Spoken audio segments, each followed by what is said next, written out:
My promise to you was I would not make you sit through me summarizing your book. So what does esteemed audience need to know about Barefoot Dreams of Petra Luna? Well, Barefoot Dreams of Petra Luna, just in case you didn't see that big thing in the back right there.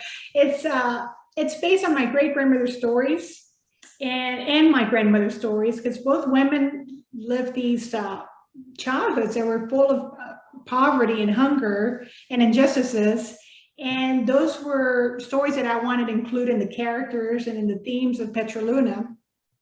And Petra Luna is a 12-year-old girl. Her mother died the previous year, and she's stuck, or not stuck, but she's got her younger siblings with her now that she's got to take care of and feed and whatnot, because her husband, here we go, her father has been conscripted by the Federalists, so he's been taken away.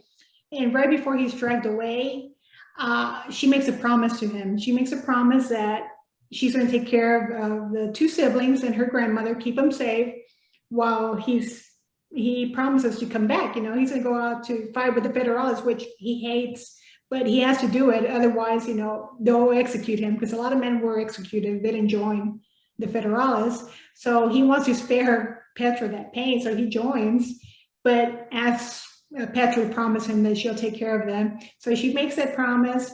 He promises to return, but when they're waiting for him, that's when the village gets attacked. And they have to flee. She has to flee with her siblings and her grandmother, who has wobbly knees, achy bones, and can barely walk. So they cross the desert and have to make it to safety. And all the while, she has this desire to learn how to read and write.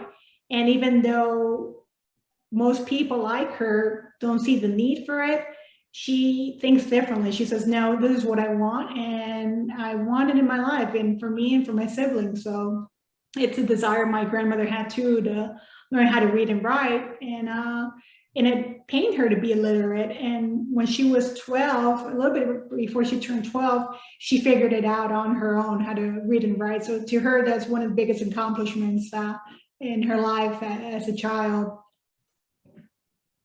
So who is the ideal reader for this story? This book is ideally for 9 to 12-year-olds. And I've been told, because of the themes it has with war and whatnot, that older children are enjoying it as well. That's what I've heard from librarians and booksellers, reviewers. So ideally it's for the middle grade, upper middle grade, but I had this gentleman reach out to me from Alabama, a white male, and he said that it was a book he would have probably never picked up if he saw it in the bookshelves.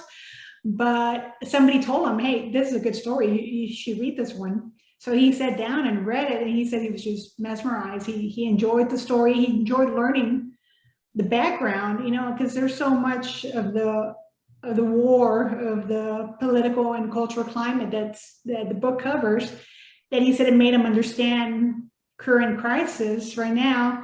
And also 20 years ago, he used to travel to Mexico a lot and talk to the workers there, and didn't understand certain things. But this book, he said, that just enlightened me. I understood why, they lived the way they lived and everything. So to me, that was a big compliment, that he enjoyed the book, and he started recommending that, and stuff like that, saying, hey, if you might not want to pick up this book if you saw it in a bookshelf, but it's a good book. So, I enjoyed that he gave me that compliment. Oh, it's thoroughly enjoyed by grown men who call themselves ninjas. I understand it's a wonderful read for everybody. I was curious, because I know this is loosely based on your great grandmother. This is based on stories you grew up hearing. Is there an ideal reader within your family that you're hoping is going to read this and say, yes, Alda nailed it. She did it. That's a good one. I'd probably say my mom, because my mom's the one who would share most of the stories with me. And the thing is that she doesn't speak English. She speaks it very little and could read it very little. She read the prologue. It took her a while to, go through it and whatnot, but she understood it and she loved it. She cried and whatnot, and she said she couldn't wait to read the book. So in January, Sourcebooks has a translation right, so they hired me to do the translation as well, and I'm glad because I wanted to do it. I wanted to give it that flavor, that northern Mexican flavor, and I can't wait for my mom to read that. That's what I would like. I said, she's the one that shared most of the stories, and it's a love letter to her and my family. Well, if you're doing the translation and you're finishing up hopefully book 2 now, can't you just go ahead and start the translation while you're at it, save some time? Yeah, every now and then when I want to take a break, sometimes, I'll sneak over there and start trying to translate, so it's my break right now. Come January, I may have to get serious about it and do more, but yeah, it's exciting to be able, because it's different. It's some things are translated straight, right, in a direct way, but some of them are not, so you got to find that balance and keep the lyrical language in Spanish, going.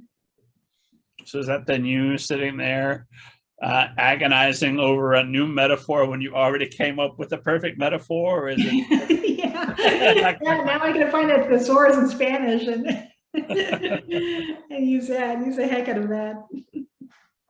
And then I was curious if, and I know your great grandmother is not around to be able to read this book, but supposing that she were, or you meet up in the afterlife and she says, "Good news, I've got your book, read it a while ago, enjoyed it very much." I like the idea of a heaven where everyone is reading the books that we're writing still. That's my idea of heaven. They're fans of us up there. They're reading our novels as we speak. But imagine in this scenario, you meet up with your great grandmother and she has read the story. What would you want her reaction to be? I wish she would realize just how amazing her life was, how her resilience, her bravery, how much I admire it, and all these people that are starting to read the book admire it too. I know she would probably be humble and probably do this like, no, it's no big deal, but that's what I see her doing. I could see her doing this already, and just, kind of come, she'd always smile and put her hand over her mouth, very, very timid, but yeah, she wouldn't believe it. There's no way, that a book would be written about this. So that's what I think she would say. Well, that brings me to a question. You're obviously not an objective observer. These are almost legends, I assume, that have been passed down to you. You've been hearing these stories. They're your family members. So how do you approach Petra in a way that's going to give her some faults, give her some flaws, to make her a compelling character? How do you do that without lionizing her, and in a way, even though it's a fictional account, lionizing your grandmother as well? I think at that point, when I put the flaws in, that's when I come in. That's when I put myself in the book.